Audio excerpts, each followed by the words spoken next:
জোতা এপাত লৈ পলাল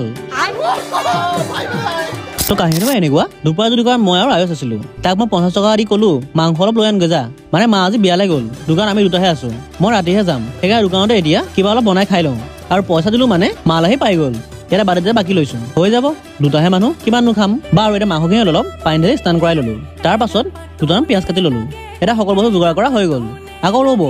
কেৰাহী বহোৱাৰ পাছতে মনত পৰিল সকলো বস্তু মানে আলু গুচোৱাই নাই আকৌ আলু গুচাই কাটি লৈ বনাব লৈছো বনোৱাৰ একো বেলেগ নিয়ম নাই একেবাৰে চিম্পলকে বনাইছো আৰু বনাই মেলি হৈ গ'ল এতিয়া এটাই বাটিত এটা কাঁহীত লৈ মাৰি দিলো আৰু খালেই নহ'ব নহয় ধুবও লাগিব বাৰু যি কি নহওক দিনটো পাৰ হৈ ৰাতি হ'ল ৰাতি আকৌ বিয়ালৈ মই যাব ওলাইছো মই অকলে নহয় আকৌ লগত এটা গাৰ্ড লৈ গৈছো আৰু আহি দেখো সকলোৱে ফূৰ্তি কৰি আছে মায়ে দৰা আহিব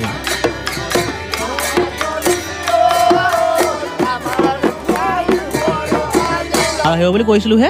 আহিলেই বাকী আৰু যদি সকলো বিয়াতে হয়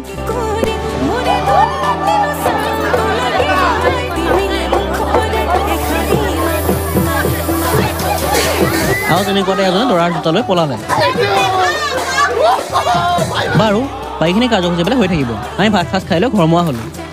1টা বাজিল বিচনাখনে অপেক্ষা কৰি আছে